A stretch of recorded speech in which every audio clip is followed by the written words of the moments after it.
Buenos días a todos los que se están conectando en esta presentación online que vamos a hacer del último informe de SECODAP, gracias a la alianza que se hizo con el ININCO, Instituto de Investigaciones de Comunicación de la Universidad Central de Venezuela.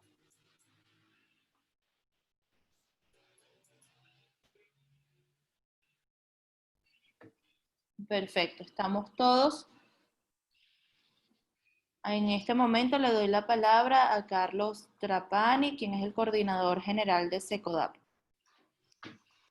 Y bueno, buenos días a todos. Para nosotros desde SECODAP, bueno, es un gusto llegar al día de hoy con esta presentación de este extraordinario informe. Agradecer a la profesora Morel, a Mariana, todo el trabajo y el esfuerzo que representó, bueno, poder hacer una aproximación científica, rigurosa, sobre los procesos, prácticas y experiencias comunicacionales de niños, ¿no? Nosotros desde SECODAP, como Organización de Derechos Humanos, resaltamos la importancia del derecho a la información, del derecho a la comunicación, del derecho a la participación. Y bueno, frente a un gran vacío de información, de datos, de poder analizar la situación actual, bueno, le hicimos la propuesta al ININCO para poder hacer este ejercicio de investigación. Bueno, que es un ejercicio que se complicó porque la investigación se desarrolló en un contexto de pandemia y bueno, las dos investigadoras asumieron ese reto titánico, bueno, de incluso mantener la metodología cualitativa, bueno, haciendo ajustes en las estrategias. Y bueno, los hallazgos creo que son importantes, creo que son valiosos y nos permite identificar los desafíos que tenemos para que los niños y las niñas puedan ejercer de forma plena y efectiva su derecho a la comunicación, su derecho a la información. Bueno, Morela, Mariana, bueno, gracias por el trabajo minucioso y bueno, desde SECODAP, bueno, estamos muy satisfechos y contentos, bueno, por todo el trabajo que ustedes han desarrollado. Y bueno, y sin más, bueno, el espacio es de ustedes. Gracias, Carlos. Muchísimas Gracias, gracias. Vanessa. Unas precisiones al grupo de participantes que tenemos. Vamos a estar grabando esta reunión. Gracias por unirse nuevamente. Sí, lo vamos a subir, Álvaro, al canal de YouTube de SECODAP. También vamos a estar recopilando sus preguntas a través del chat. Al final de la presentación de las investigadoras vamos a leerlas para que ellas nos puedan aclarar esas dudas. Mi nombre es Vanessa Moreno Lozada. Gracias nuevamente y bienvenidas Mariana y Morela. Gracias, Vanessa. Gracias, Vanessa. Bueno, vamos a comenzar. En principio, sobre todo agradecer a SECODAP por la confianza en el Instituto de Investigaciones de la Comunicación, que tiene una trayectoria por muchos, los de nuestra área conocida, y sobre todo por permitirnos ajustarnos o por asumir las recomendaciones que dábamos a la hora de emprender este tipo de investigaciones, ¿no? Que nosotros sugerimos que lo hiciéramos desde la mirada cualitativa, el enfoque cualitativo, porque esto nos permite a nosotros avanzar, explorar subjetividades y otro tipo de elementos que muchas veces los estudios cuantitativos no tienen en cuenta. Entonces, como lo mencionaba Carlos, la investigación se llama Procesos, Prácticas y Experiencias Comunicacionales de Niños, Niñas y Adolescentes de la Gran Caracas durante la cuarentena por COVID-19. El estudio fue realizado por yo, que soy Morela Alvarado, y por la profesora Mariana Bacalao, ambas investigadoras adscritas al Instituto de Investigaciones de la Comunicación. El informe que le vamos a presentar tiene la siguiente estructura: objetivos, precisiones teórico-conceptuales, el apartado metodológico, los hallazgos por dimensiones, las conclusiones y las recomendaciones de los expertos. Aquí está el primer objetivo, pero vale la pena primero señalar algo. Nosotros cuando emprendimos esta investigación hicimos primero un análisis, una revisión pormenorizada de cuáles eran los antecedentes de investigación. Se había hecho antes en otros contextos, en el mismo contexto de SECODAP, en las universidades, principalmente en la Universidad Central de Venezuela, y encontramos que efectivamente no hay datos recientes, como lo señalaba Carlos en su presentación, no hay datos recientes, y la mayoría de las informaciones o la data que se obtiene sobre esta población, que es niños, niñas y adolescentes, el perfil es limitado. A partir de esa revisión nosotros tratamos de entonces construir un modelo de análisis mucho más amplio que abarque varias dimensiones, donde no solamente es la dimensión del consumo, como generalmente se le conoce, sino que son las prácticas y las experiencias que implica eso, el sentir, implica el hacer, implica otra cantidad de componentes. Como comentaba Carlos también, cuando planteamos esta investigación, era una investigación muy sencilla, compleja, pero sencilla. ¿En qué sentido? Íbamos a ir a las escuelas, hacíamos los grupos focales, y en ese momento, cuando íbamos a empezar el campo, sobrevino la cuarentena por COVID, por la enfermedad COVID-19. Eso nos cambió todo, pero sin embargo nosotros pudimos terminar y abarcar lo que queríamos hacer, y aquí están los resultados. Entonces el objetivo general fue entonces conocer los procesos, las prácticas y las experiencias comunicacionales de un grupo de niños, niñas y adolescentes durante la cuarentena en zonas de la Gran Caracas y en dos espacios rurales, que es La Guaira y el municipio de Latillo del estado Miranda, entre abril y mayo del 2020. Lo que encontramos, los objetivos fueron los siguientes. Vamos a ver aquí.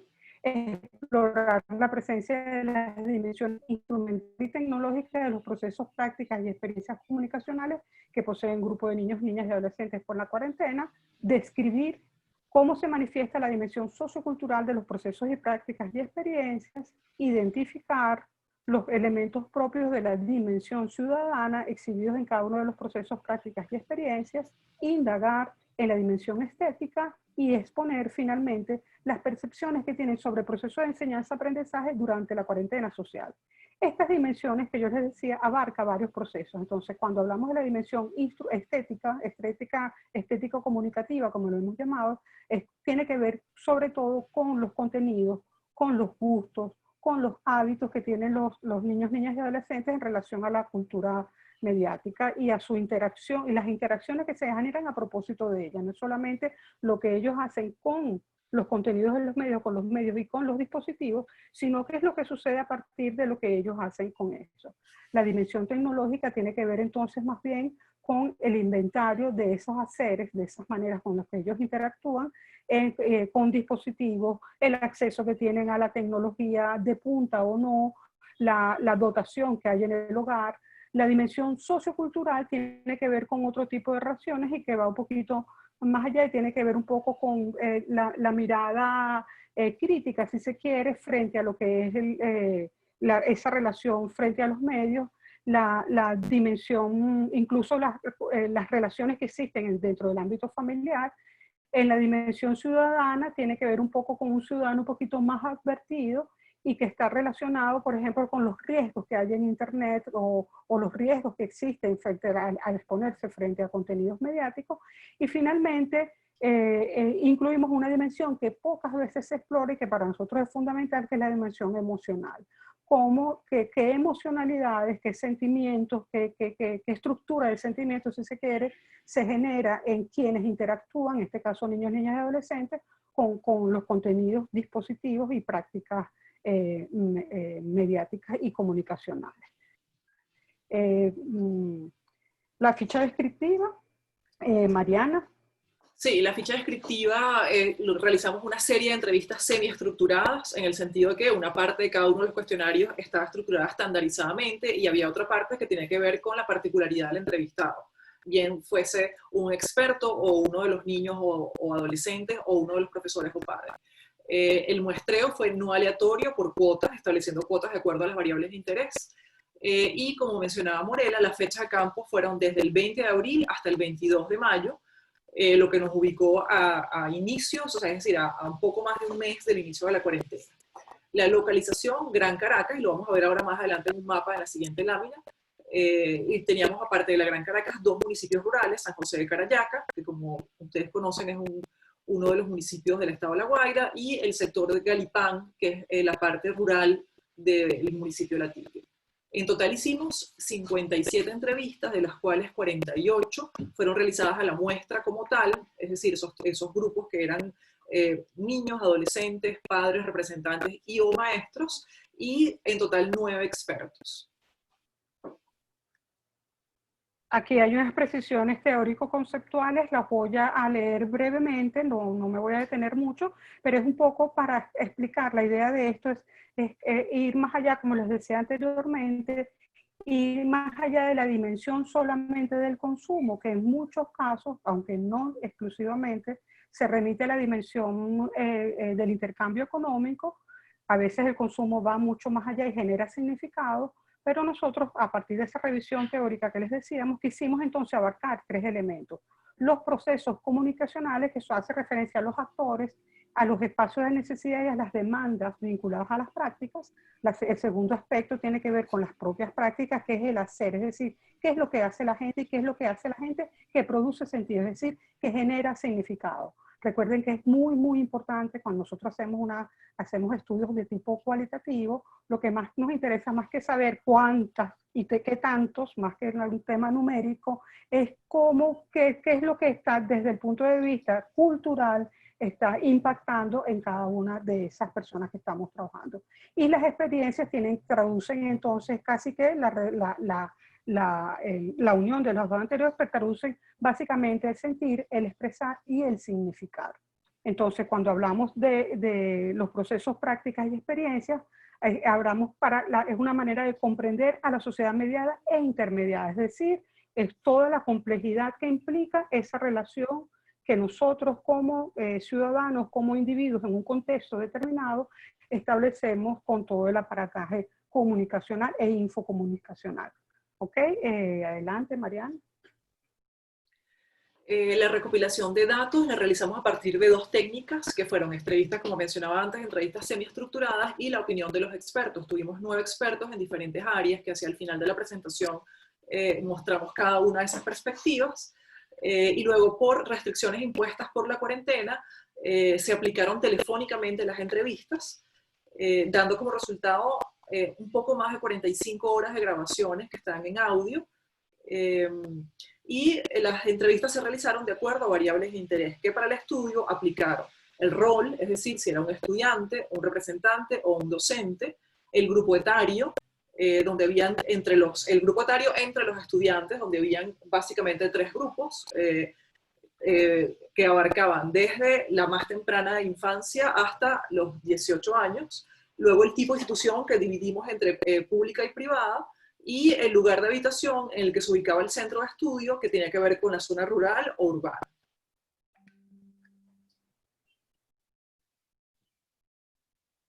Ok, vamos con el apartado metodológico en torno a la muestra. Teníamos un primer grupo donde entrevistamos un total de 21 niños, niñas y adolescentes que están escolarizados, y esas edades estaban entre los 5 y 7 años, los 8 y 12 y los 13 y 18.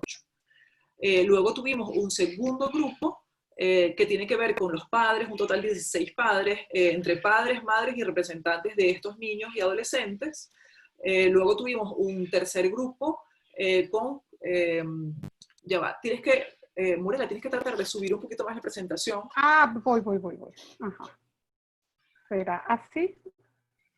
Sí, tuvimos un grupo con expertos relacionados con las áreas de educación de diferentes niveles y modalidades que les mostramos hacia el final, y tuvimos aparte un grupo de 11 docentes de todos los niveles, es decir, primaria, había coordinadores, había personas que coordinaban todo el colegio, porque tratamos además de obtener realmente una mirada 360, en el sentido de no solamente docentes o no solo docentes de primaria y o secundaria, sino además incluir otro tipo de personal que tuviese como la mirada más completa tanto de los problemas como de las soluciones.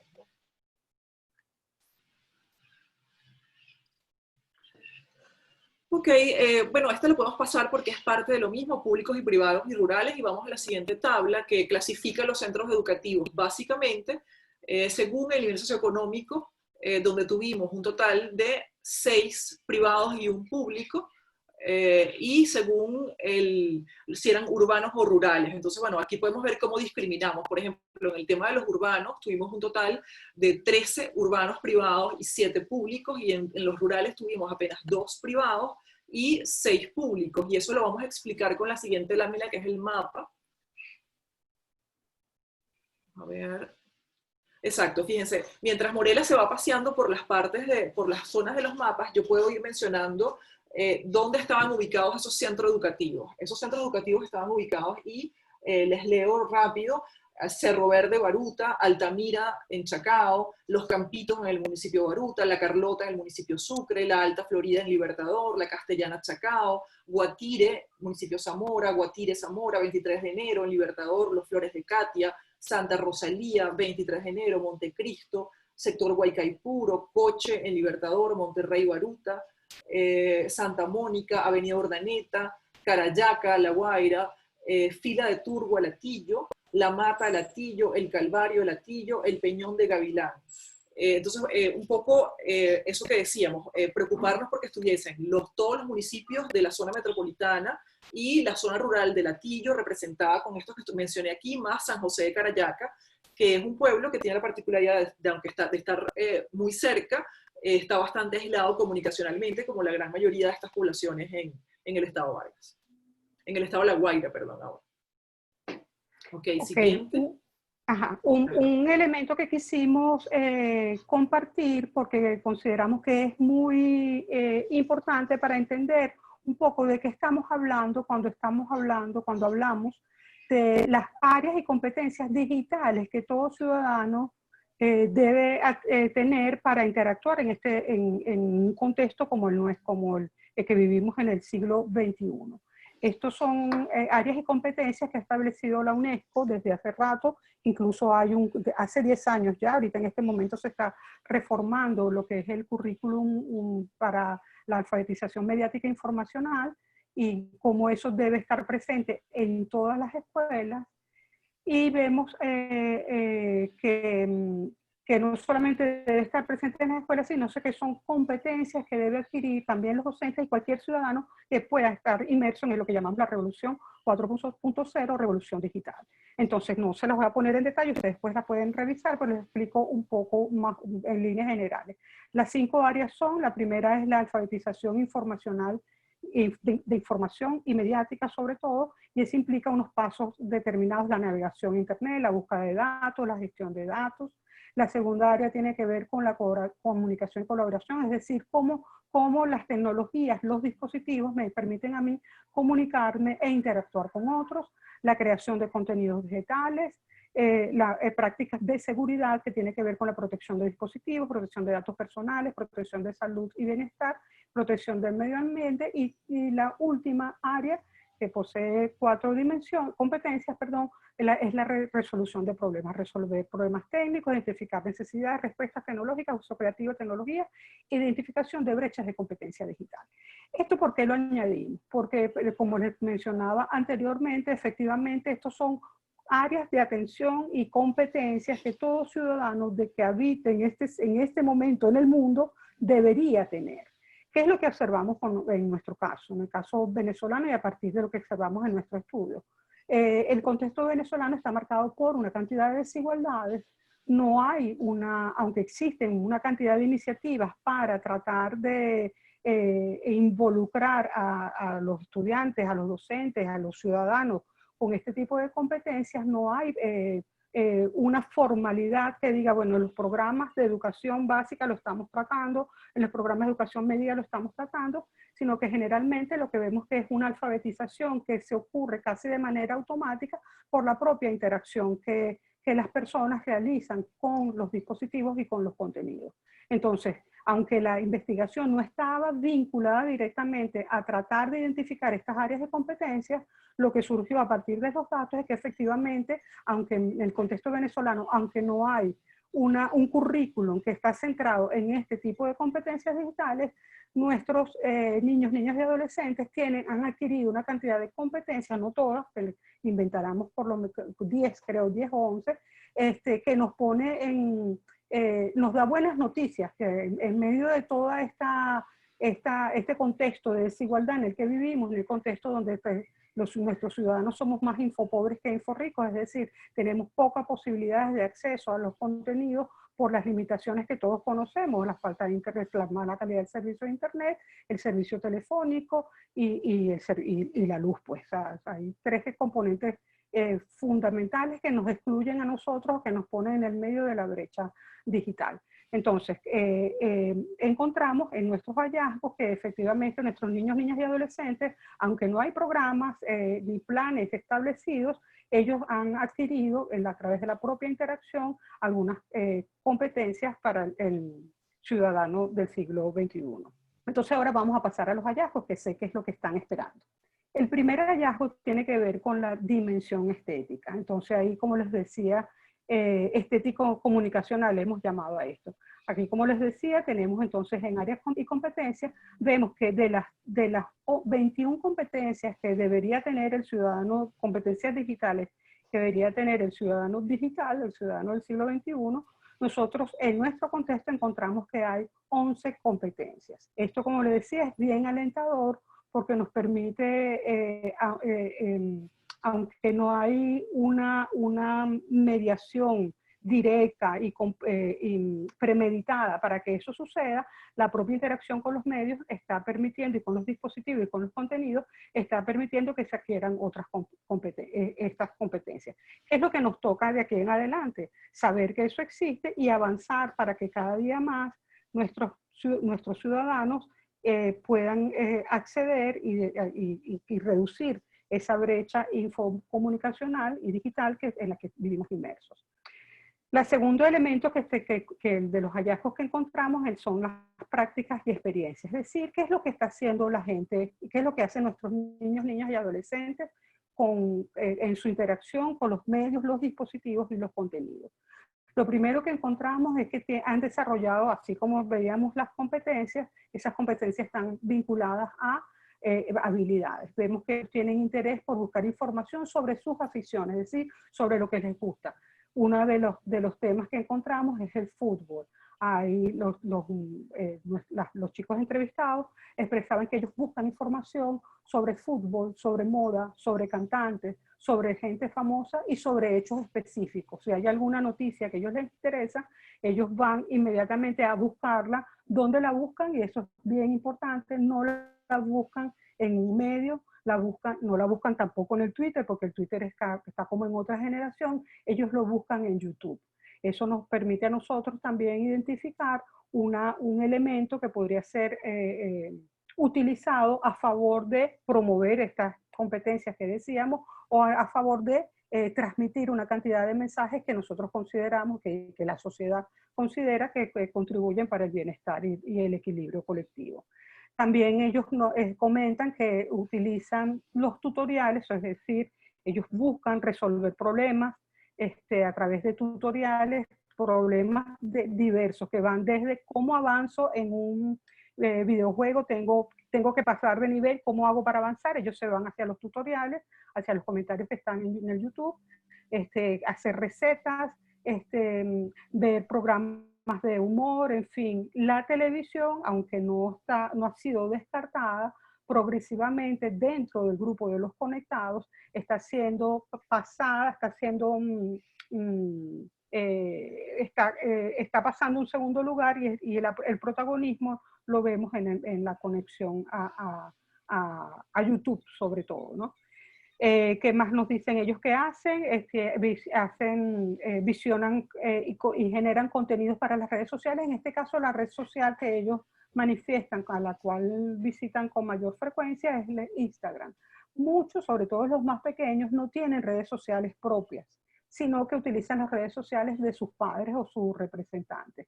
Entonces, Instagram y Facebook son dos de las redes sociales que ellos tienen con las que tienen mayor interacción, y recientemente en algunos grupos socioeconómicos encontramos que el TikTok, que es como el último hit de las redes sociales, está siendo utilizado. ¿Qué más hacen? Descargan y manejan aplicaciones incluso para aprender idiomas. Eso también fue muy, muy interesante, y esto nos pone a nosotros a la par de lo que le ha dicho la literatura. Howard Gardner, que es uno de los estudiosos de todo el tema que tiene que ver con las emociones y el pensamiento creativo, y publicó hace poco con una Kathy Davis, creo que se llama la par con la que publicó su libro, donde habla que estamos en el medio de la generación apps, en el medio de la generación de las aplicaciones. Y eso efectivamente cada vez lo vemos más, pero lo ideal es que nosotros, que ¿Qué es lo que nos está pasando? A los conectados tienen en medio de las apps una cantidad de posibilidades de generar respuestas a problemas, a situaciones, pero vemos también que quienes no están conectados quedan fuera de todo este universo.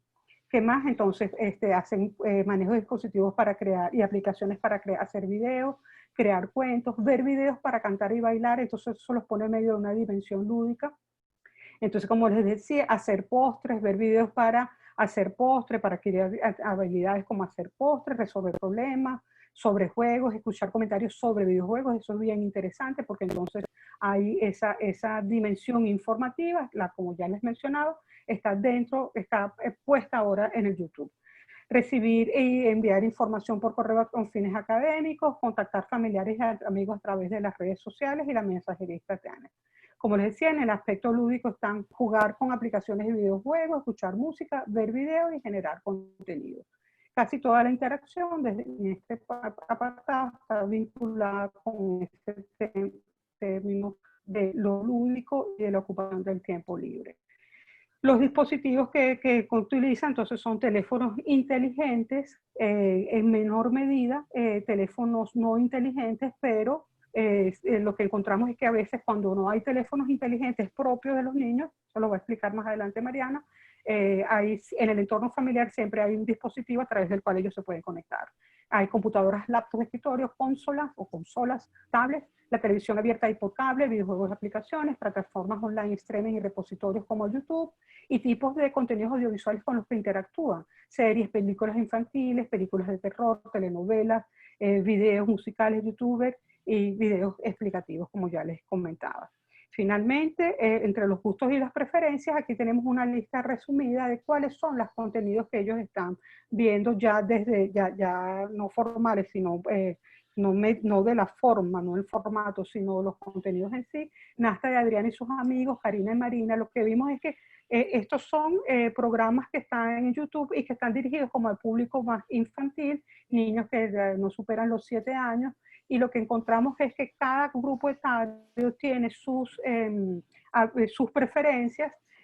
Muchas de las preferencias están condicionadas por la mediación que genera el entorno familiar. Es decir, si la mamá ve telenovelas, los chicos terminan viendo telenovelas. Si las mamás ven a determinados programas, como por ejemplo, por ahí estaba La Ley y el Orden, los chicos terminan también viendo ese tipo de contenido. Eso, sin embargo, encontramos también que eso hay una relación con los contenidos mediadas por esa situación familiar, pero también hay preferencias particulares que tienen que ver con lo que ellos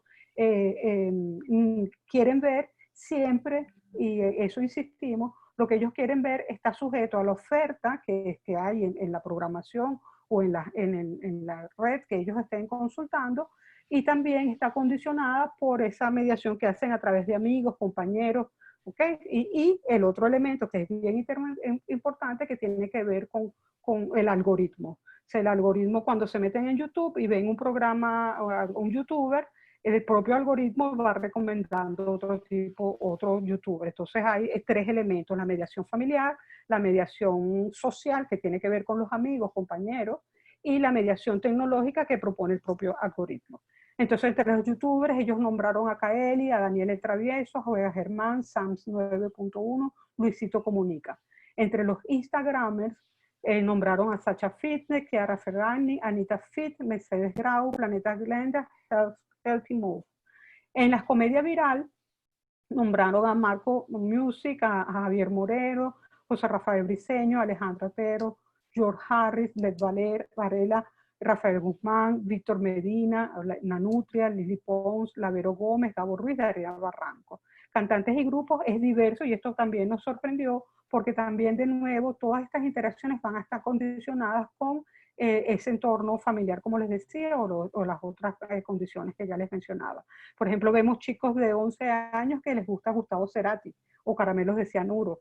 Eso para mí fue un hallazgo. Y sigue Residente, por ejemplo. Hay gusto también por el reggaetón. En fin, allá hay Rayaguana, o sea, hay incluso gustos vinculados incluso a la práctica que ellos generan. En el caso de los chicos de Carayaca, de los niños y adolescentes consultados en Carayaca, tenemos un elemento que es vital para este estudio, y es que muchos tenían relación con una escuela de artes y oficios, una escuela de artes, la Escuela de las Voces Risueñas de Carayaca, donde muchos van para allá o a recibir clases de instrumentos musicales o de canto, y pasan un gran tiempo largo de su vida, o pasaban de su vida diaria, la pasaban allí, bien ensayando, bien estudiando, bien interactuando con otros compañeros. ¿Qué es lo que nos permitió ver eso? Entonces, que había chicos de allí interactuaban con contenidos vinculados entonces a conciertos de cuatristas venezolanos, de grupos venezolanos, de música tradicional, y eso también es bien interesante porque de nuevo nos pone en cuenta, nos demuestra que la mediación situacional, es decir, en qué contexto estoy yo, va a influir también en nuestras prácticas, en nuestros contenidos. La segunda, la dimensión instrumental y tecnológica, tiene que ver entonces con las pantallas que ya las vimos de alguna manera. Entonces, teléfono móvil inteligente, teléfono móvil con funciones básicas, computador, tablet, TV y Smart TV, que en menor medida las encontramos. Entonces, en los hogares que vemos, en los colegios privados, tenemos que a partir de los 8 o 10 años, todos los miembros del grupo familiar tienen un teléfono inteligente. No hay teléfonos móviles en mal estado. Vemos que las computadoras, a partir de los 12 o 13 años, todos los miembros del núcleo familiar tienen una computadora de uso exclusivo y una compartida entre hermanos. Existe por lo menos una tablet por el grupo familiar, y hay televisión. En los grupos públicos encontramos que hay teléfonos por lo menos 1 a 3 por núcleo, hay teléfonos básicos, entre los niños de 12 y 13 años poseen teléfonos personales básicos, hay computadoras, muchas veces son canaimas o PC que no tienen conectividad con internet, hay tablets y hay televisores. En las zonas rurales, claro, y encontramos de nuevo, hay teléfonos. Sí, adelante, Mariana. Sí, no, aquí hacer algunas precisiones que me parecen importantes, que son, aquí aparece, cuando comenzamos a ver los dispositivos y la dimensión instrumental, comienzan a aparecer como las grandes diferencias. Por ejemplo, esto que señalaba Muriela, que aparece en la tabla, en los privados, los niños comienzan a interactuar con el teléfono inteligente, que es un teléfono inteligente con plenas capacidades para para tener internet, instalar aplicaciones, interactuar con redes sociales y otras funciones desde los 8 o 10 años. Eso, en la medida que vayamos avanzando en la tabla de lo privado a lo público, y especialmente de lo público a lo rural, va desapareciendo. Y se hace cada vez más tarde la edad en que se inicia el niño o el adolescente a interactuar con estas pantallas, con estos dispositivos, y de la misma manera vemos cómo, por ejemplo, el uso del teléfono básico en mal estado no está presente en la gran mayoría de los niños de colegios privados, aparece en los colegios públicos como una especie de paliativo en esas edades de la adolescencia ya primera, o entrando a la adolescencia. Y luego en los sectores rurales, que es hacia donde iba Morela, si ruedas un poquito hacia abajo la tabla, comenzamos a ver que no hay garantías. Nosotros colocamos ahí en la tabla que sí tienen el teléfono inteligente, pero ese teléfono inteligente aparece dentro de un núcleo familiar ampliado. ¿Qué quiere decir esto? En lo rural pasa mucho que no solamente viven varias personas, a veces hasta más de una familia bajo el mismo techo, sino que además viven muy cerca, los hermanos, los tíos, los primos. Entonces alguien tiene un teléfono inteligente. Lo cual antes de la cuarentena, y eso lo vamos a ver más adelante, no importaba tanto porque quedaba circunscrito para ciertas funciones. Cuando arranca la cuarentena y la educación pasa a depender casi exclusivamente de esas conexiones, se convierte entonces en un motivo de gran estrés, de gran desgaste, y marca además, digamos que profundiza esas diferencias entre lo privado y lo público, y también entre lo urbano y lo rural. Adelante, Morela. Ajá, telefonía. Continúa, Mariana. Básicamente aquí que aparece teléfono móvil inteligente, o sea, cuáles son un poco las cosas que ellos manejan. Ahora, lo importante es a nivel de conectividad, vemos también acá en esta tabla, como por ejemplo, fíjense, CanTV los privados tienen, ABA CanTV los privados tienen, megas o gigabytes que sean extras a través de las telefónicas, en este caso modalidades de postpago, los privados también tienen, poseen internet móvil, como en muchos hogares el tema del CAN-TV y la posibilidad de brindar el servicio ha ido en detrimento y se ha ido haciendo cada vez más escaso, entonces la gente ha acudido a utilizar BAM de Digitel, BAM Movistar, que son estos dispositivos, y también el dispositivo modem USB de Movistar.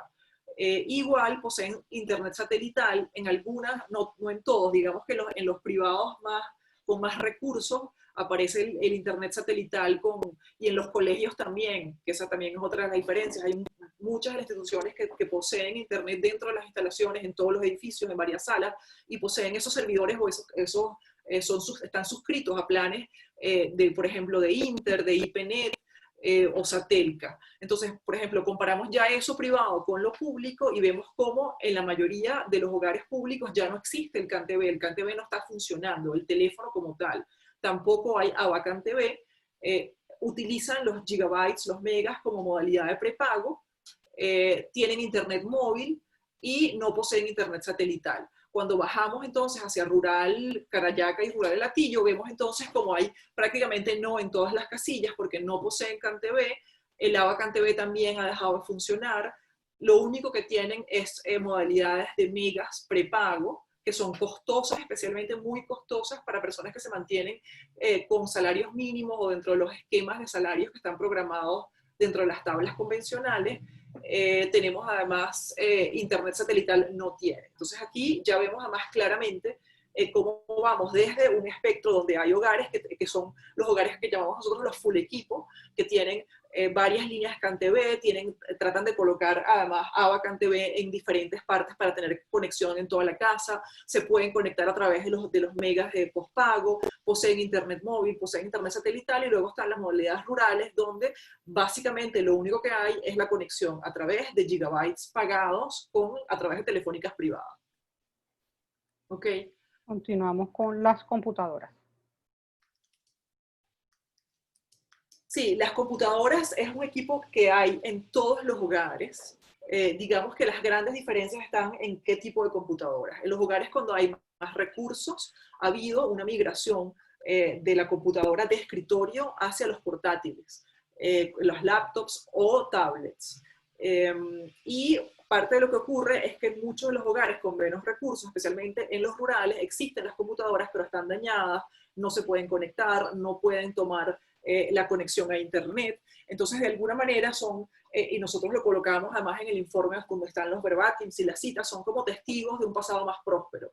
Y aparecen en las anécdotas de las personas que dicen, mira, aquí hay una computadora que la compró alguien o algún miembro de la familia, el papá o la mamá, cuando me liquidaron, cuando me pagaron el aguinaldo en la empresa. Entonces era como una inversión familiar, pero hubo un momento que está alrededor entre el año 2010 y 2012, donde fue imposible actualizar esos equipos y se fueron como quedando en el tiempo, y en muchos casos son simplemente como una suerte de juguetes en los cuales los niños se pueden conectar pueden utilizar los juegos pero sin conexión a internet y no más de eso.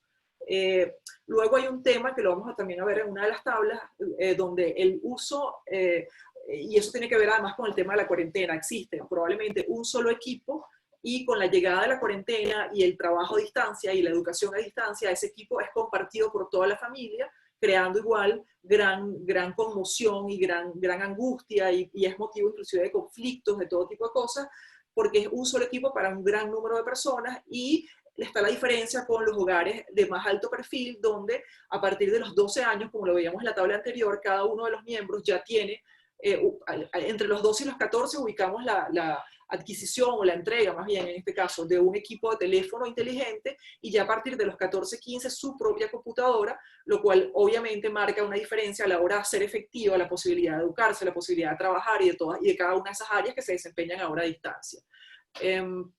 Luego está el tema de las Canaimas, el proyecto Canaima, con sus modalidades de la Canaima y la Canaimita, que ocurrió algo similar a lo que pasó con las computadoras que las personas habían adquirido, que es que no se pudieron actualizar, nos contaron en las entrevistas, mucha gente las vendió, mucha gente les intentó instalar programas que luego no funcionaban, es decir, no se fueron actualizando y no pudieron ser incorporadas, y hoy en día son sobre todo, en la gran mayoría de los casos, como una suerte de juguete o de paliativo a la carencia de un teléfono inteligente o de una computadora. Yo diría que una de nuestras observaciones más resaltantes es que la pantalla por excelencia más deseada, la más utilizada, es el teléfono inteligente. Y la necesidad de un teléfono inteligente se hace más palpable a medida que se baja en el nivel socioeconómico, y paradójicamente y también lamentablemente es donde menos aparece, porque no existe la posibilidad de obtenerlo. Entonces tenemos hogares donde hay prácticamente todo lo que puede haber en materia de opciones, y luego están los hogares de los niveles de E, especialmente los rurales, que no poseen ni siquiera un teléfono inteligente, sino una serie de equipos además en bastante mal estado, con problemas de batería, con problemas para recargarlos, con problemas además que para captar el internet, es decir, una situación que se hace muy compleja. Y aquí nada más para señalar algo, pues recuerden que como hacemos también las entrevistas también fueron a padres, madres y representantes y 2 docentes, encontrábamos que los adultos tenían múltiples también usos de los equipos. Una de ellas, el juego, por supuesto, trabajo, fines académicos, entretenimiento y la realización de operaciones bancarias. Eso es bien interesante. Sigamos entonces, dispositivos y suscripciones. Mariana. A ver, sí, esto es parte de lo que estábamos comentando antes. Si subes un poquito para ver la tabla completa. Exacto, aquí están los servicios por hogares. Fíjense, otra de las circunstancias es que cuando estábamos realizando el campo de esta investigación, ocurrió el tema de la salida de señal de DirecTV. Y eso realmente fue una cosa que cambió y que modificó completamente, porque, como lo vamos a ver en esta tabla, si algo unificaba todos los espectros es la presencia del DirecTV, con el agravante que para los sectores rurales, y como se puede ver en la tabla cuando revisamos otra televisión por cable, la posibilidad de streaming, el Netflix, Amazon, Disney y todo esto, en los hogares de los hogares con menos recursos urbanos, pero muy especialmente en los rurales, la única opción era a través de DirecTV. ¿Y por qué DirecTV y no con señal abierta? Porque con el paso de los años ha ocurrido una serie por robos, por falta de mantenimiento, que impiden que las personas, por ejemplo, en Carayaca o en El Hatillo, puedan recibir a través de señal abierta, ver los canales, ver la televisión a través de señal abierta. Necesitaban el satélite, necesitaban el uso del DirecTV para poder recibir esa señal. Cuando sale DirecTV, ellos se quedan literalmente a oscuras, porque allí no hay ni otros cables, ni otra televisión por cable, no existe esa opción, y no existe la opción tampoco del streaming TV, porque eso sería a través de conexión a internet, y como dijimos antes, la conexión a internet que se obtiene es pagándola a través de data con telefónicas privadas. Y si ya les resulta cuesta arriba costear eso en materia de educación de todos los días, que es una prioridad, o como mencionaba Morela, para pagar el banco, para realizar trabajos que tengan que ver con las labores de los adultos, pensar que se puede ver un programa de televisión o que se va a conectar 1, 2, 3, 4 horas diarias a través de esta modalidad de pagos, sencillamente está fuera de su alcance. Entonces complejiza. Tenemos, por ejemplo, fíjense, los hogares privados, todos tenían DirecTV, aunque nos señalaron, especialmente los jóvenes y los niños, eran muy poco de ver DirecTV. Inclusive los niños más pequeños, usualmente lo que estaban era conectados a otro tipo de programación, pero para divertirse no utilizaban DirecTV. Utilizaban el streaming, el Netflix, servicios Amazon, Disney, cosas que en opinión de estos niños y estos adolescentes tenían una oferta que era mucho más atractiva. Luego está la versión del público, en la cual el DirecTV era también súper importante, básicamente también la única, y vemos además cómo el sector de lo público se une a lo rural en ambas versiones, Carayaca y El Hatillo, porque su opción es DirecTV. Entonces, ¿qué pasa? En los niveles públicos urbanos, las personas que nosotros entrevistamos, existe una posibilidad mayor de tener contacto a través de un teléfono inteligente o de una tablet. Lo que no existe es la conectividad a través de Abacan TV, que es el único servicio que es costeable por la gran mayoría de los venezolanos. Entonces eso cierra las posibilidades y los dejaba básicamente en la posibilidad de ver a través de DirecTV lo que se pudiera ver como diversión, y en el caso de la cuarentena además como educación. Y hay 2 elementos que quisiera señalar que es bien importante, que es que ninguno de los entrevistados de ninguno de los niveles mencionó la dotación de TDT o TDA, la televisión digital terrestre, ni tampoco mencionaron los medios comunitarios, que podrían ser ambas unas opciones para acceder a otro tipo de oferta televisiva. Y aquí mencionamos Escuela Plus y Cada Familia una Escuela como dos opciones de contenidos se incluye, que estaban en el caso de DirecTV, Escuela Plus, estaban incluidas dentro de la oferta de interacción con contenidos educativos. Cada Familia una Escuela, que es el programa gubernamental generado desde el Ministerio de Educación y otras instancias para ser transmitido a través de Vive TV, vemos que muy pocas de las personas entrevistadas mencionaban que habían interactuado con los contenidos. Vamos con aplicaciones y redes sociales, Mariana. Sí, y bueno, con la tabla anterior simplemente un comentario extra, que es decir, que digamos que la conexión a DirecTV en el caso de nuestros entrevistados fue del 100%. Todas las personas con las que hablábamos, todos los niños, todos los adolescentes, los padres, los profesores, tenían la suscripción a DirecTV en diferentes modalidades, prepago, pospago, inclusive en los hogares con menos cantidad de recursos económicos, la gente se alía y forman grupos y entre todos lo pagan, pero estaba presente en todos los hogares como, digamos, como la condición de la única opción de entretenimiento y con el tema de la cuarentena además mucho más importante y digamos que vital, que era el tema de percibir la educación a través de la conexión con DirecTV. Ok, o en este caso la suscripción. Voy a pasarlo de las aplicaciones porque ya lo hemos hablado para pasar al uso de tecnología y contenidos en el aula. Sí, el uso de tecnología y contenidos en el aula plantea igual como dos grandes diferencias. Por un lado está que algunos colegios privados, no todos, y eso también nos lo señalaban más adelante los expertos, como no solamente hay enormes diferencias entre colegios públicos y privados, también hay como dos grandes bloques, digamos de alguna manera, que serían los colegios privados con más alto perfil y los colegios privados que son más medios y de un espectro hacia abajo, en el sentido de la cantidad de recursos de los que disponen y el nivel socioeconómico de los alumnos. Entonces, aquí hay varios factores interesantes. Uno es el tema de que solamente para unos pocos colegios había ya un trabajo hecho en materia de educación a distancia, en materia de educación o alfabetización mediática e informacional. Digamos que algunos colegios ya tenían esa tarea realizada, adelantada, y estaban formando a los profesores y formando además a los directivos y tratando de digitalizar todos los contenidos con la complejidad del tema. Pero sin embargo, para la gran mayoría de los privados y absolutamente todos los públicos, el tema de pasar a distancia fue un acontecimiento sobrevenido. Entonces allí nos topamos con parte de eso que mencionábamos, que es lo complejo de este tema, que va mucho más allá de lo económico y que además inclusive dentro de lo económico se hace muy digamos, es complejo. ¿En qué sentido? Por ejemplo, una de las grandes diferencias que nosotros notamos es la manera en cómo los colegios, como los planteles abordaron el resolver la carencia de conectividad y la carencia de equipos hábiles, de equipos adaptados de los profesores. Y nos mencionaban varias coordinadoras y varias profesoras cómo eso los encaraba, o sea, la situación de la cuarentena los había encarado con una realidad que es de nada vale tener el colegio conectado, de nada vale tener a los niños, que cada uno puede tener su equipo con el computadora o su equipo de teléfono inteligente, cuando los profesores viven en unas zonas que están aisladas o semi-aisladas y carecen además no solamente de un dispositivo, sino además de la formación, de la alfabetización, para poder transferir los contenidos a la manera mediática y para poder llevar adelante lo que significa un curso de educación primaria, secundaria, universitaria. Es decir, eso toma un tiempo y toma una preparación que va mucho más allá de lo económico, aunque lo económico sigue siendo preponderante. La otra cosa es que pudimos ver cómo para los profesores de colegios públicos, para los maestros, la carga de esa mediatización sobrevenida a distancia recayó sobre ellos mismos, sobre su presupuesto, sobre su bolsillo, porque ellos estaban haciendo y probablemente continúen haciendo un esfuerzo enorme tratando de contactar a todos sus alumnos, tratando de recibir todas las tareas, ese proceso que además es tan complejo, pero costeándolo ellos mismos.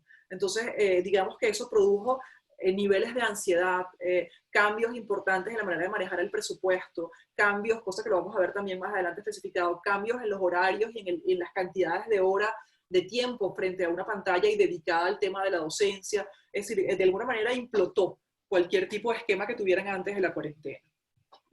Ok, a ver qué más. Pasamos entonces, tenemos todavía 3 dimensiones más. Aquí está la dimensión sociocultural, Las describes tú. Voy a escribirla un poquito porque creo que no quedó claro en la primera parte de la presentación. Okay. La sociocultural hace referencia a temas de interés, significados atribuidos a los mensajes y a los canales, y al propio proceso de interacción, los estereotipos de género, las representaciones mediáticas, cómo juega el poder y cómo está la política dentro de eso. Esto es lo que es en general la dimensión sociocultural. Si quieres, continúa tú, Mariana, por favor. Sí, bueno, si quieres, vamos a ver las rutinas antes. Nosotros quisimos además retratar de boca de los niños, de los adolescentes y también de los maestros y de los representantes cuáles habían sido los grandes cambios antes de la cuarentena y durante la cuarentena. Entonces, las rutinas de la cuarentena, no sé si Morena las puedes abrir allí. Durante, ¿no? Durante, sí. Por ejemplo, ¿qué ocurría? Antes de la cuarentena, el uso de los dispositivos, de las pantallas, había una clara diferenciación, y una de las variables es que en casi todos los planteles la presencia del dispositivo, del celular, está prohibida. Está prohibida por razones de seguridad y estaba prohibida además también por un tema de que se consideraba un artefacto de distracción. Para los estudiantes, esa medida tendía a flexibilizarse en la medida en que los alumnos llegaban hacia el final del ciclo. Cuando ya estaban en el final de la secundaria, ya había como algunas concesiones, pero básicamente y en líneas generales, todos los planteles prohibían, decomisaban, guardaban los dispositivos hasta el momento de salida, donde se los volvían a entregar en el caso de que permitían que los llevaran, como que permitiesen que los llevaran, y bajo la responsabilidad de cada quien. Entonces, esto aunado al tema de que las personas tienen que desplazarse, invierten tiempo en ir y venir al colegio cuando lo hacían presencialmente, físicamente, más las actividades, ceñía, restringía el tema de la conexión frente a las pantallas y los dispositivos a un tiempo y a un número de horas. Cuando llega la cuarentena y cuando se suma y cuando se sube la educación a distancia, ese ritmo y esas rutinas quedan completamente descolocadas, y manejar por parte de los padres el tema de la cantidad de horas que sus hijos se conectaban se hizo muy, muy difícil. Igual sentimos como al principio de la cuarentena hubo una suerte no sé cuál sería la palabra, como una suerte de locura de conexión, como una fiebre de conexión en la cual tanto los padres, los maestros y los jóvenes y los niños, motivados además por la ansiedad, por el cambio de rutinas, estaban conectados permanentemente. Se alteraron las rutinas y los horarios, por ejemplo, de desayuno, de almuerzo. Había personas que nos hablaron de haber reducido el número de comidas, no por un tema económico, sino por un tema de que los hijos se estaban acostando a las 3, 4, 5 de la mañana.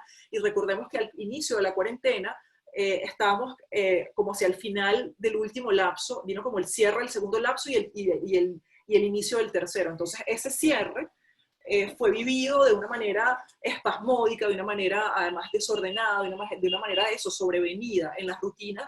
O sea, eso afectó cada una de las cosas, las rutinas, los ritmos, la posibilidad además de organizarse como familias. Encontramos además cómo los docentes estaban trabajando desde la mañana hasta la noche, de una manera ininterrumpida, muy presionados. Hay nerviosismo, un sentido de zozobra, un sentido de no poder. En el caso, y también lo vamos a explicar más adelante si nos da el tiempo, en el caso de los jóvenes y los niños hay como un positivismo y una manera de abordar esta transición de una manera más entusiasta, mientras que entre los padres y los profesores hay grandes niveles de angustia y de estrés producto, en primer lugar, en algunos casos, de no manejar los formatos, de sentir que no tienen el tiempo, de sentir que no van a saber o no tienen la posibilidad de acompañarlos en el tema de resolver los contenidos. Entonces, todo esto nos colocó frente a unas situaciones de verdad muy, muy dolorosas, muy delicadas y de atención, donde uno de los factores que vamos también a ver más adelante es el tema de la atención psicológica, de la atención emocional, porque está teniendo unos efectos profundos. Y en resumen, nosotros la relación durante la cuarentena la catalogamos las 3D: desconocimiento, desconexión y deficiencia de equipos. Vamos a ver, pasamos a la dimensión ciudadana, Mariana, ¿te parece? Sí. Ok. Ajá. Sí, bueno, parte de lo que conseguimos es lo que decíamos al principio. Cuando ocurrió la cuarentena, además la cuarentena se da en medio de un contexto en el cual estábamos recibiendo noticias de lo que estaba ocurriendo con la enfermedad en otros continentes, en otras latitudes. La gente lo vivió con grandes niveles de angustia y en líneas generales la población, nuestra muestra, tendió a conectarse de una manera ilimitada en la medida de lo posible, a informarse, bien sea a través de la televisión, bien sea a través de la radio, bien sea a través de vecinos, o a través de chats, o a través de internet, de alguna manera, de una forma ilimitada. Eso produjo una suerte de desgaste, una infoxicación, que para el momento de nuestra entrevista, para el momento de nuestro campo, se reflejaba de qué manera, se reflejaba como una gran apatía, en un deseo de estar, y aparte de eso tenemos que meterle la variable de que la gente está conectada más por motivos de estudio o de trabajo gran parte del día, buscando, y cuando digo conectada, eso tiene que ver con la gente inclusive que lo hacía a través de DirecTV, viendo televisión y buscando información y tratando de resolver sus tareas, etc. Entonces, ¿esto qué hacía? Que en materia de la actualidad hubiese un consumo informativo muy bajo, apático, con grandes niveles de desconfianza, donde usualmente, por ejemplo, los padres en la familia se relega el seguimiento del acontecer nacional y de la pandemia a un solo de los miembros que puede estar calificado o no. Es decir, la manera en cómo califican a esa persona, nosotros preguntamos, pero ¿qué hace que tú confíes en tu esposo, en tu esposa, o en tu papá, o en tu tía, o en tu abuelo, para que sea el depositario y para que tú le preguntes a esa persona todo lo que está pasando? Y usualmente eso es porque esa persona o tiene menos responsabilidades o tiene una tendencia a pasar mayor tiempo bajo sujeto a las emisiones informativas. Entonces, hay un tema además de desconfianza y la gente en medio, o sea, la gente percibe, para resumirlo de alguna manera, que leer el acontecer nacional e internacional en los medios que tiene disponibles es una cosa muy compleja. Está convencida de que la foto completa no la consiguen en ningún lado, y la manera digamos que de salvar esas distancias y de armar el rompecabezas completos les resulta como una inversión tan grande de tiempo y energía que prefieren dárselo a alguien más y eluden. Hay, por ejemplo, con el tema de las noticias falsas, hay un tema de que la gente se siente humillada y eso es tal vez una alerta que puede dar pie para muchas campañas que pueden ser con gran penetración y con gran éxito, de alguna manera. ¿Por qué? Porque la gente le tiene mucho miedo y se resiente de repetir cosas que luego descubre que son falsas. Entonces, cuando eso ocurre, crea como un precedente negativo en el sentido de que inhibe. Nosotros le preguntamos a las personas, ¿y ustedes comparten? ¿Te ha pasado? Me ha pasado una sola vez y no me pasó más, me pasó un par de veces y no me pasó más. Es decir, crea como una suerte de distancia con el hecho informativo y por ese lado es negativo, pero al mismo tiempo nos habla de un deseo de no ser utilizados como el tonto útil de los fake news y de la desinformación. Y por ahí es una beta que se puede utilizar y que se puede plantear además como una forma de evitar que se sigan propagando. La verdad es que hay algunas prácticas de verificación que no son muy consistentes, porque además verificar si una noticia es falsa o no, o qué tan cierta es, exige tiempo, exige un montón de cosas y la gente no está dispuesta, porque en el caso de que tenga el tiempo, la energía y los dispositivos para hacerlo, les parece que eso les va a traer malas noticias, que les va a dejar un sinsabor, que los expone a una violencia, a una agresividad del hecho noticioso que no están dispuestos a asumir. Entonces, bueno, para resumir un poco, conseguimos que los medios más mencionados, más seguidos a nivel de las personas que están conectadas eran La Patilla, Efecto Cocuyo, Caraota Digital, El Pitazo, NTN 24, luego estaban Vale TV, Analítica, y aquí habría que entonces revisar por edades y por estrato socioeconómico, pero básicamente aparecían algunos referentes donde las personas, en vez de buscar en los medios de comunicación, preferían seguir a personas que eran, digamos que personas públicas dentro del periodismo, en el sentido que tienen gran número de seguidores o una trayectoria, como por ejemplo Carla Angola, Nelson Bocaranda, Unaya Amenábar, Marisabel Párraga, Luis Carlos Díaz, son los referentes que aparecieron. Y luego está el tema que se nos mostró con más profundidad que nunca, seguimientos por ejemplo, de periodismo que tiene que ver con suceso, que es, por ejemplo, parte de lo que diferencia, de lo que distancia a quienes siguen la noticia de quienes no. Una persona normal, de las que nosotros conseguimos que se comporta de manera estándar, no quería estar sometida a reportes, mientras que la persona familiar que asume la responsabilidad de estar informado sí consume todo tipo de noticias, incluyendo, por ejemplo, reportes del suceso de noticias que tienen que ver con crímenes, asaltos, como por ejemplo la fuente de Román Camacho. Luego están los jóvenes, que eso es una cosa que nos llama mucho la atención, que una vez más nos apareció en esta investigación, que cuando nosotros preguntamos a los jóvenes, ¿y cómo haces tú para estar informado del acontecer nacional, del tema económico, del tema político? Nos decían en muchos casos, bueno, yo sigo a humoristas que me contextualizan dentro de lo político, porque ellos antes de hacer los chistes o entre chiste y chiste, hablan acerca de lo que está ocurriendo en la actualidad nacional, en lo socioeconómico, en lo político, y eso es lo que nos da la pauta para saber qué es lo que está pasando. Y en ese sentido, estos influenciadores están tremendamente arraigados, o sea, cuentan con gran credibilidad, con un fervor especial entre los más jóvenes. Ok. Ajá.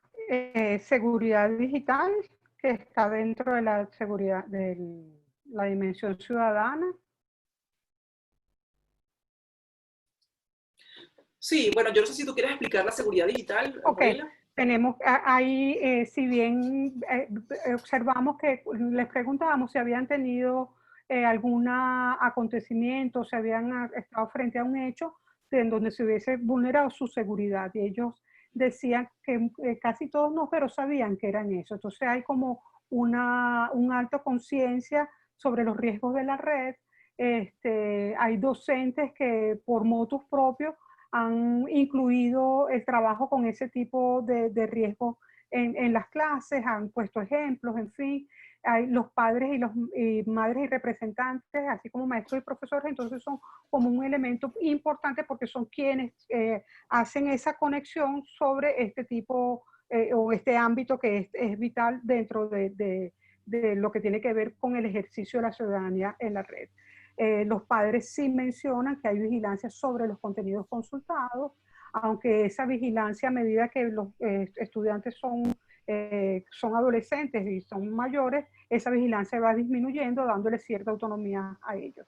Ahí hablan entonces de restricciones técnicas, control parental, bloqueo de site, supervisión de las claves de seguridad y revisión de teléfonos y dispositivos. Entonces eso habla de una conciencia de los padres, madres y representantes en torno a lo que los niños están, sus hijos, sus representados están consultando en la red, y eso desmonta el mito de que los niños están libremente, no.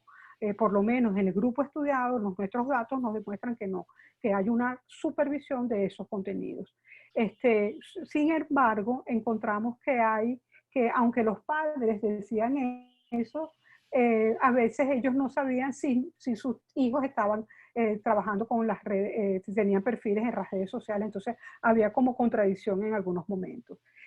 Habían relato indirecto de incidentes ocasionados en las redes sociales, como el acoso, en fin, un fiasco con conocer a personas, interactuar con personas no conocidas. Y en las zonas rurales encontramos que el contacto con la tecnología es tardío, como ya lo habíamos mencionado. Y finalmente, en la dimensión ciudadana, contamos con el tema de el bullying. Hay conciencia sobre ese fenómeno y encontramos que muchos de los niños de los entrevistados manifestaban que ellos habían sido víctimas del bullying, perdón, y en un momento alguien nos comentó que se había dado cuenta que su hija era una de las que hacían el bullying. Hay una autopercepción de empoderamiento frente a una situación hipotética real. Ellos decían, cuando uno se les decía, si frente a esta situación que harías, ellos tienen claridad de qué es lo que podrían hacer, incluso son reflexivos frente a su propia acción. Ellos podrían reaccionar, podrían comentar, o sea, no se quedarían callados ni paralizados, y eso es importante. Hablaban de casos cercanos de cyberbullying, y en los niveles socioeconómicos hay una presencia descarnada del bullying y del cyberbullying. Hablan, los relatos de los maestros son de golpizas, escritos en las paredes, en fin, insultos incluso, que eso nos llamó muchísimo la atención. El tema de la polarización política apareció en uno de los centros estudiados, donde estar en uno u otro bando, bien sea pro gobierno o pro oposición, crea enfrentamientos y polarización dentro de los grupos. Y también salieron dos casos también muy, muy importantes, y es la vulnerabilidad y defensión en la que está nuestra población estudiantil, sobre todo los adolescentes que relataban el grooming y el acoso incluso por parte de docentes. Esos son alertas, sobre todo para SECODAP, para emprender acciones que vayan en ese sentido. Y también nos pareció bien interesante que las personas que relataban que tenían herramientas para el tratamiento de este tipo de casos habían sido formados a través de los programas de SECODAP, y eso también resultó alentador. En la dimensión emotiva, que alude, como decíamos, tomamos en consideración todo lo que tiene que ver con el proceso migratorio y los referentes afectivos que tienen que ver con las interacciones y mediadas por tecnologías y los deseos asociados a la cultura mediática y digital. Entonces, vimos en relación al proceso migratorio, todos sin excepción tienen familiares que han migrado. Encontramos que incluso niños que los padres y madres están fuera, ellos están con representantes, con las abuelas, con los tíos, con familiares, fueron niños dejados atrás, que es una de nuestras realidades más tristes que vemos en nuestro contexto. La diversidad de percepciones sobre lo que significa dichas ausencias. Hay unos piensan que la persona que está afuera está feliz, otros piensan que está mal, otros no saben qué decir. Hay, como decía, niños, un importante grupo de niños, niñas, adolescentes, cuidados de familiares. Hay un relato de la supervivencia del grupo familiar gracias al dinero que llega desde el exterior, que según los expertos no puede ser llamado remesa porque no está contabilizado. Pero sí manifestaron que gracias a esos aportes el núcleo familiar puede sobrevivir. Ahí los grupos socioeconómicos de IE encontramos el referente de migrar a lo que sea solamente como una manera de sobrevivir y de escapar de este contexto. Sin embargo, termina siendo un salto al vacío porque muchas veces van sin opciones de trabajo, sin un colchón económico que les permita subsistir mientras logran insertarse en el contexto socioeconómico donde van del país donde migran. Hay otras, y eso también en algunos momentos, el relato o la narrativa que uno escuchaba de nuestros jóvenes tenía que ver con la necesidad de irse como fuera, que todo el mundo se quería ir. Ahorita vemos que hay como esa narrativa se mantiene en menor grado, y hay una opción que es que las personas, los adolescentes sobre todo, piensan que quisieran irse, pero irse para especializarse, para conocer, para hacer turismo y volver. Siguen amando su país. Sin embargo, el quedarse es un sentimiento que en vaivén va y viene. O sea, unos dicen que se quieren ir, otros se quieren quedar. Es un sentimiento que es fluctuante. Aunque con mayor ponderación, podría decirlo yo, que hay como una ponderación hacia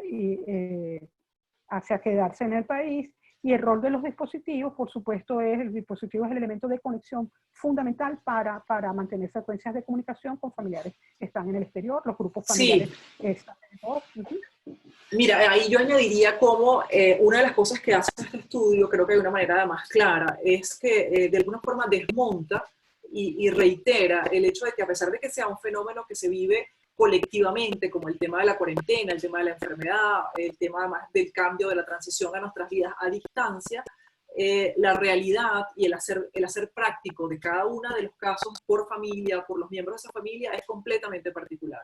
No podemos hablar y no se puede generalizar ni decir los colegios privados o los colegios públicos o la gente o las familias de los rurales, porque de verdad que hay tantas y es tan grande la distancia.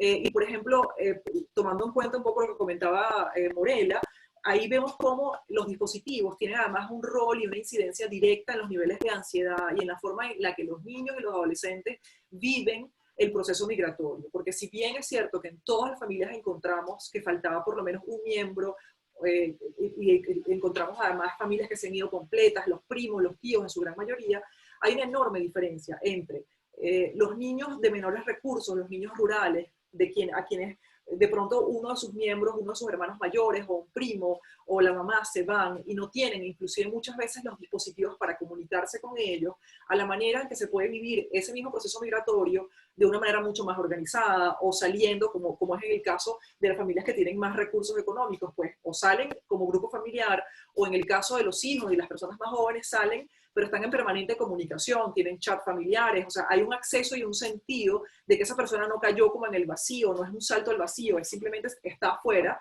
siento su ausencia, pero con muchísima menos ansiedad y con mucho menos, digamos que con un peso, además de pérdida distinto. En el caso de los niños, sienten que no van a poder comunicarse, no existe la posibilidad que se plantea en otras familias, que es la posibilidad de encontrarse en las vacaciones, o sea, no existe un fin, no existe una temporalidad clara de cuándo volver a encontrarse con ese familiar que los afecta muchísimo y está presente en esa dimensión emotiva. Eso y el miedo a pasar hambre, que lo vamos a ver ahora más adelante. Ajá. El agotamiento emocional, Mariana. Sí, existe una sensación colectiva de cansancio, de haber vivido demasiadas situaciones límites, de haber vivido una realidad que los tiene exhaustos, que está más allá de sus años y que es transversal y atraviesa todos los estratos económicos, que atraviesa si es población rural o urbana. Nosotros no conversamos con nadie, no entrevistamos a nadie de ninguna edad, ni profesores, ni representantes, ni alumnos, que no sintieran ese cansancio y ese anhelo por una normalidad, por la posibilidad de tener una rutina y de poder vivir una vida que consideran, entre comillas, más normal, que les permita además anticipar, tener rutinas, que les permita, parte de lo que no hemos comentado, porque además tenemos algunas restricciones con el tiempo, es cómo antes de la cuarentena ya se estaba viviendo un proceso de limitación. Los padres estaban limitando las actividades que hacen los que tienen sus hijos en el tiempo libre, en las actividades que vienen posterior a los horarios convencionales de clase,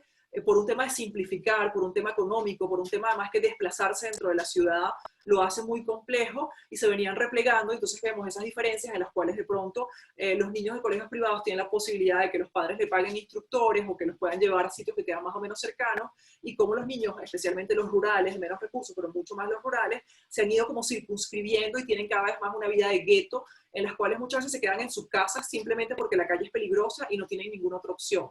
Entonces, digamos, esa ausencia de normalidad percibida así crea un desgaste profundo y ese anhelo, una aspiración de que se produzca un cambio que permita seguir viviendo en Venezuela, que tiene que ver con lo que comentaba antes Morela. Yo pienso que la gran mayoría de las personas con las que nosotros hablamos que quisieran seguir viviendo en Venezuela, y eso se hace mucho más claro a medida que llegamos hacia los padres, hacia los profesores, a personas más adultas que dicen, yo quiero mi vida acá, yo no me quiero ir a ningún lado, pero siento que debería irme o que sencillamente va a llegar a un punto en que no va a ser viable seguir viviendo acá, y eso también genera gran nivel de angustia, gran nivel además de desgarre, de sentir que vas a tener que dejar todo lo que tienes, todo lo que conoces para ir a un futuro que además justamente por el tema de la pandemia, de la enfermedad, se ha hecho más incierto que nunca, ¿no? Luego,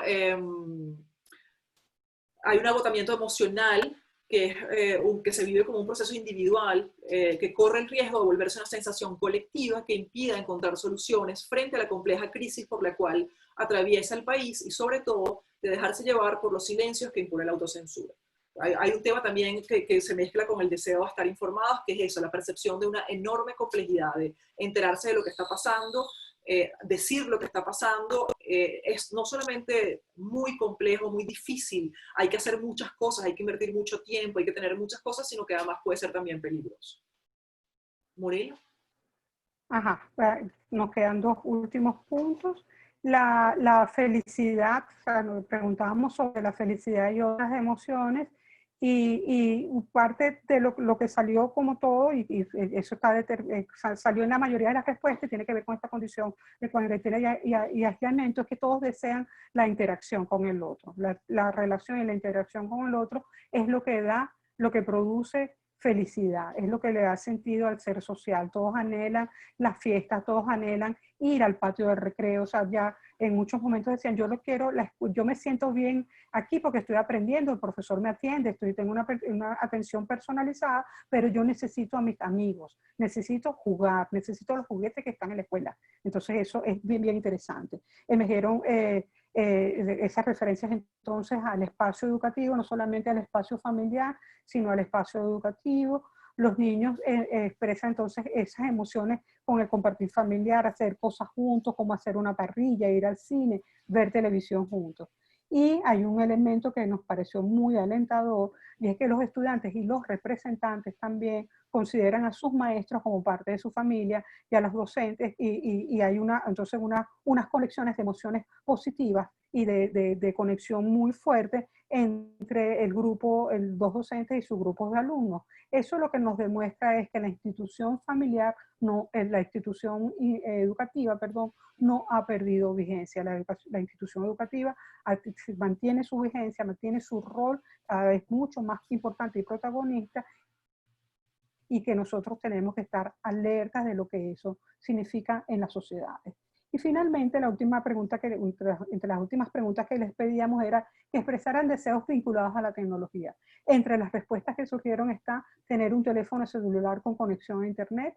Nos decían que un teléfono celular era porque era móvil, entonces podían ir a todas partes. Tener buena conexión a internet, tener una buena computadora, y encontramos un elemento que es bien interesante, que desmonta la falsa percepción sobre los sobreexpuestos o hiperconectados a la tecnología. Los niños que tienen esa categoría nos decían que ellos no querían tecnología, ellos preferían hacer actividades al aire libre. Y bueno, y en ese sentido, perdón, Morela, y en ese sentido además esto nos refleja esa realidad que es pendular, que va de un extremo al otro. O sea, mientras el anhelo, el sueño de los jóvenes desconectados, especialmente de los rurales, y que se dan cuenta de todo lo que ellos no disfrutan en el sentido de dispositivos, de conexión, su anhelo, por supuesto, es sobre todo un teléfono inteligente con conexión a internet. Del otro lado, en los jóvenes y en los niños que asisten a los colegios con más recursos y con más oportunidades, vemos que hay un deseo por conectarse menos y un deseo a volver al encuentro, a lo tradicional. Y por ejemplo, una de las jóvenes nos hablaba: yo quisiera que mi novio tuviera que bajarse en la casa y que tuviera que declararme su amor y no a través nada más de los dispositivos. Es decir, es una cosa que va de un extremo al otro, porque realmente digamos que la brecha que hay entre una realidad y la otra es enorme, y en el medio hay toda suerte de matices que es lo que nos permite hablar de que no se puede generalizar y que no podemos hablar de cómo se está viviendo en Venezuela la cuarentena sin realmente sacar la lupa y analizar cuáles son las enormes diferencias entre un grupo y otro. Exacto. Y bueno, finalmente creo que todavía estamos a tiempo. Las conclusiones. Tenemos una primera, una primera conclusión, un grupo de conclusiones que tiene: la igualdad de oportunidades como indicador de la democracia no se está cumpliendo. O sea, como vemos en nuestro informe y lo que acaba de decir Mariana, hay muchas desigualdades, hay muchas particularidades, y eso los resultados lo demuestran. Este año escolar se está suponiendo una desigualdad mucho mayor en términos de oportunidades, y ha dejado al descubierto las diferencias abismales que atraviesan nuestra realidad social. Pasamos de los inforricos a la infopobres, de los hiperconectados a los totalmente desconectados, algo que está sucediendo y que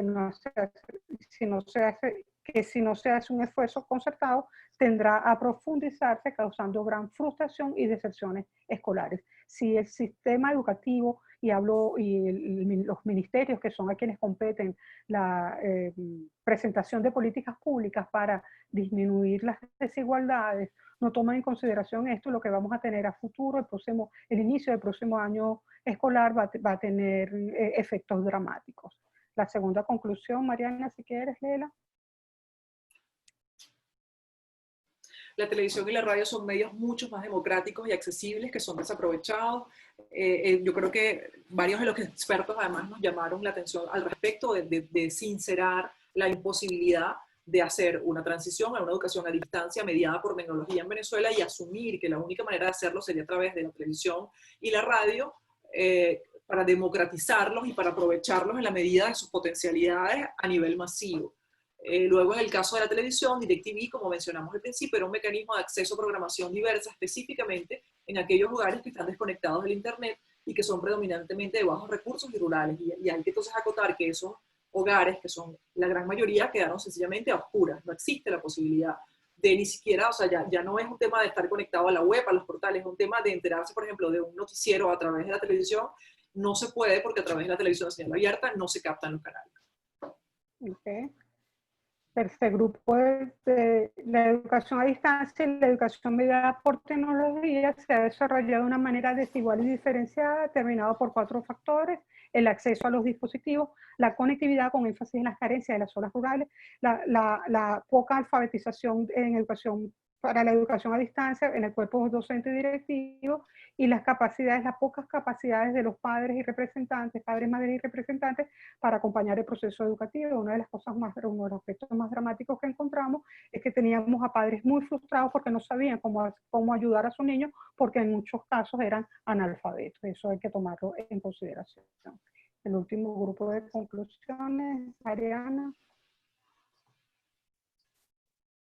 En Venezuela, antes de la cuarentena, ya habían dos circuitos escolares, un circuito público con grandes deficiencias y un circuito privado con más calidad para aquellos que podían tener acceso a este. Y esta brecha con la cuarentena y las circunstancias que la rodean se amplía. Y lo que mencionamos, ya no existen nada más dos circuitos, habría que hablar además que dentro del circuito privado existen varios tipos de privados en donde las brechas entre unos y otros son cada vez más evidentes. Entonces, estas grandes diferencias son las que podrían generar un mayor sentimiento de frustración entre los habitantes de las grandes ciudades y sus periferias, pues resulta más evidente estos desniveles. Es mucho más fácil ver lo que los demás tienen y lo que amplios grupos no tienen. Entonces, en el caso de los niños y adolescentes de los sectores urbanos, de los sectores populares urbanos, encontramos como los mayores niveles de frustración, como los mayores niveles de angustia, porque son jóvenes y niños que se están debatiendo y que tienen que sufrir el tema, por ejemplo, del miedo al hambre, de que, por ejemplo, una de las cosas que mencionaban, me da miedo que nos quedemos sin comida, y sin embargo se dan cuenta que existe muy cerca de ellos unas realidades que son diametralmente opuestas y eso les crea un vacío y les crea una frustración, inclusive un deseo de hasta no volver a clases, porque el tema de concluir la rutina de la tarea, que significa recibir la tarea, ejecutar la tarea y enviarla a través de un medio que exija conexión, le genera todos los días una rutina de angustia que es enorme. Entonces, en muchos casos hay inclusive un asomar la posibilidad de dejar eso porque para salir de una cosa que se ha convertido en muchos casos como una suerte de vía crucis diario. Bueno, y finalmente tenemos las recomendaciones de FED, que creo que ya estamos cortos de tiempo, no sé, nos dirá Vanessa, si las leemos a un poco, como vean, el grupo de expertos que consultamos, José María Bebiana, que lidera el proyecto WOW, Tulio Ramírez, que es un especialista, el director del doctorado en educación, una especialista en todo lo que tiene que ver con textos escolares, Marisol de Macedo, que es aliada del grupo de Achoca y Escuelas Pro Futuro, que es una activista, podríamos llamarla así, y una persona muy comprometida con todos los procesos educacionales, María Eugenia Mosquera, directora y presidente de Vale TV, fundadora, perdón, y presidente de Vale TV, Alexandra Ranzolín, la decana de la Facultad de Educación de la Universidad Monte Ávila, Héctor Escandel, que es el coordinador de Fe y Alegría y que nos brindó información importantísima sobre la labor que está desarrollando, no solo desde el portal, sino desde la propia Radio Fe y Alegría y cómo ellos no han perdido continuidad en generar contenidos y proponer y facilitar opciones para esos grupos que decíamos que están fuera, los grupos desconectados. Elizabeth Zafar, comunicóloga, directora del ININCO y experta en el tema de políticas públicas, y finalmente Nacari Rodríguez, experta en educación. Hola, pues sí, estamos sobre tiempo, de hecho sí. Ya vamos a llegar a las 11:30, entonces importante, vamos a resumir un poco esta parte de las recomendaciones. De todas maneras, no tenemos preguntas en el chat, así que podemos revisar estas recomendaciones de los expertos que ustedes consultaron. Ah, ok, perfecto. Entonces vamos a ver. Ajá, o sea, María, ¿qué nos dice? Reconocer que no es posible la educación online para las mayorías y adecuar las expectativas y las estrategias en base a esa realidad. Darle conectividad a todos los planteles educativos de Venezuela, así en algún momento se pudiera abrir las universidades y las escuelas para que se conviertan en un centro de conectividad. Los profesores pudieran desplazarse hasta los planteles, desde allí enviar, recibir y resolver el tema tecnológico. Tulio Ramírez, no tengo el hipervínculo de Tulio, pasó algo aquí. Marisol Macedo nos dice, pensar qué es lo realmente esencial en nuestros niños y adolescentes y jóvenes, tiene que aprender y enfocarnos en esos principios. Generar programas de atención para apoyar a los padres y a los niños que están dentro de casa y resguardar la salud mental y el bienestar psicoemocional de la familia es prioritario.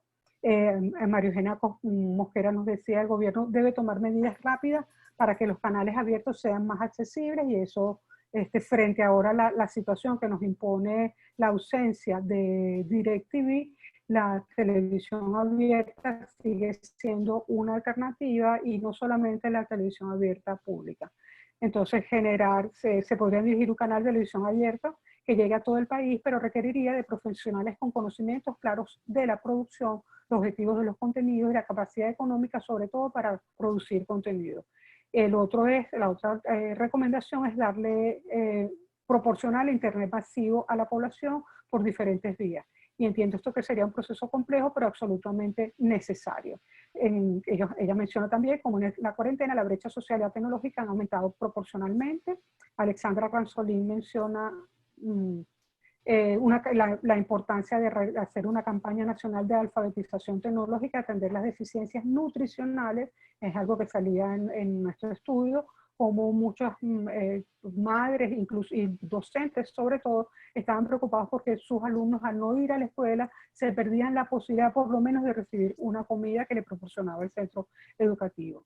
La brecha digital en Venezuela es del 56%, entonces estamos hablando de la mitad de personas que no tienen acceso a la conexión, y son personas en los que se va a generar un efecto de frustración al sentirse desincorporado. Héctor Escandel propone entonces sistematizar la educación dentro de contextos adversos, habla de la radio como una herramienta que ha creado a través del programa La Escuela en la Radio, lo que permite tener una hora de conexión que no necesita internet, y eso es algo que ha sido desaprovechado y que deberíamos entonces reconocer. Si el Ministerio quiere que los procesos de aprendizaje se cumplan, debe replantear sus estrategias. El objetivo es que la gente aprenda, habrá que crear estrategias que les permitan aprendizaje y competencias genéricas. Finalmente, Elizabeth Zafar nos propone concienciar para exigir. El dinero público tiene que ir a la gente, debemos recordar cuáles son nuestros derechos ciudadanos. Desde que estamos en esta crisis humanitaria prolongada, vemos cómo se ha ido empobreciendo y desapareciendo las posibilidades de las nuevas generaciones de acceder al conocimiento. Entonces, también lo que sucede a nivel mundial, que alguien no tenga acceso al conocimiento, al alguien no tener acceso al conocimiento queda absolutamente rezagado y con desventajas insalvables frente a aquellos que sí están teniendo acceso a la alimentación, a la salud y a la educación apropiada. ¿Cómo podemos apoyar entonces a la sociedad venezolana? Son preguntas que ella hace. Ella manifiesta que somos una sociedad en retroceso, los niños y los jóvenes son el futuro del país y enfrentan una realidad incierta. Somos una sociedad en la que la gente ha tenido que volver al boca a boca y darle prioridad a la información sobre lo más básico, cuándo habrá agua, dónde hay mercados populares, cuándo son los cortes de energía. No existe en Venezuela la posibilidad de educar masivamente a distancia, ni siquiera a nivel universitario. El Ministerio de Educación debe estar al tanto de esta realidad. Finalmente, Nathalie Rodríguez nos propone recurrir a los organismos internacionales con programas de apoyo y de ayudas para la educación. Necesitamos donaciones y préstamos blandos. Es necesario que el gobierno central establezca alianzas con el sector privado, con las universidades, con las compañías de telecomunicaciones y con grupos que están dedicados a la educación a distancia, con organizaciones que programan cursos y tienen libros a disposición de docentes, como WOW, Ashoka, entre otras. Ella menciona los CEBIT, que desde el año 2006, se planteó el uso pedagógico de las tecnologías de la información y la comunicación a través de los CEBIT y los centros de gestión parroquial, las unidades móviles para la educación y la distribución de las canaimas y las tabletas. Esos programas parecen haber desaparecido o caído en el olvido. Lo cierto es que los documentos que se generan a través del programa Cada Familia una Escuela no les emociona. Eso es todo.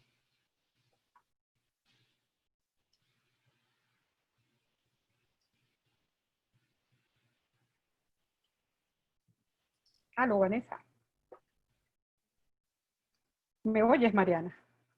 Yo te oigo, sí. Ok. ¿Será que se desconecta? Vamos a ver si hay Hola, algún... pensé que había activado el micrófono. No tenemos Ok. preguntas, tenemos comentarios en nuestro chat. Elías comenta que si el equipo no es compartido, el ancho de banda sí puede serlo y dificulta muchísimo la conexión a internet. Esto lo mencionaba cuando ustedes decían que había conflictos en las familias cuando solo había un equipo para la conectividad. Así es. Que excelente la exposición y en líneas generales todas las personas que están por acá las felicitan por esta investigación que realizaron. Tienen bastantes comentarios positivos por acá. No me queda más que decirles a toda la gente que está conectada que esto está colgado ya, como Carlos Trapanis lo envió, en nuestra página web. El video de esta presentación vamos a enviarlo en el transcurso de la tarde con una nota resumen de la investigación y con los links directos a el informe y a la presentación. De manera que ustedes puedan tener esos datos a la mano cuando ustedes los deseen consultar. También podemos coordinar para que puedan hablar directamente con las investigadoras. Les dejé también un enlace para que esto pueda ocurrir. No estamos dispuestos a atender esas solicitudes.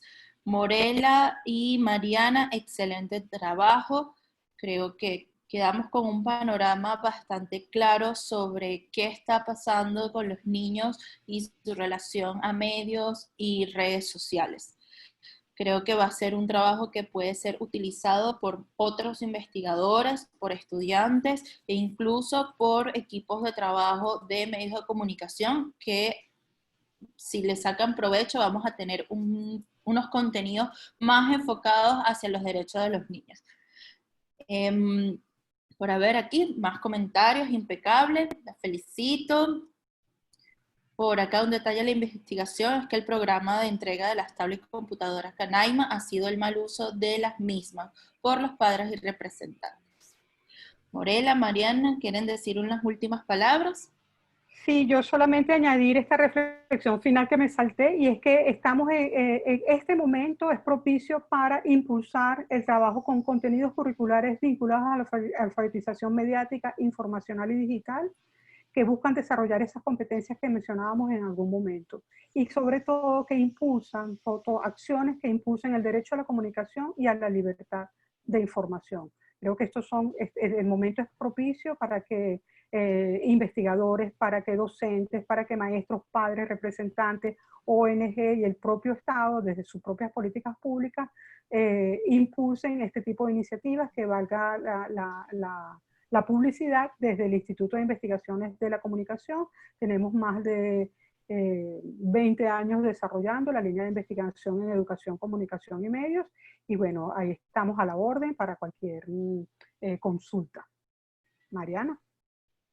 No, a mí no me queda nada más que agradecerles además por la oportunidad y por el tiempo y paciencia además a la gente que nos está escuchando, que el informe está súper completo y que tiene además segmentada muchísima información que por razones además obvias no podemos estar entrando en detalles, pero está tabulado, segmentado por dispositivo, por edad, inclusive el tipo de herramienta, pantalla, conectividad, quiénes tienen correo electrónico, quiénes utilizan, o sea que yo creo que ahí hay mucha información que puede ser útil para cosas concretas y que bueno, que ojalá que la puedan utilizar. Y finalmente, que una de las cosas más lindas del informe son los testimonios que están allí. O sea, que ya no es solamente lo que nosotros interpretamos, sino lo que las propias personas nos dijeron, que es muy, muy, muy interesante. Excelente. Bueno. Muchísimas gracias. Nos despedimos en esta ocasión. Los invitamos a revisar las redes sociales de SECODA para conocer otras actividades que tenemos entre esta semana y finales de julio, que tenemos un mes bastante movido por el Día del Niño. Gracias a todos. Gracias a ustedes. Hasta luego.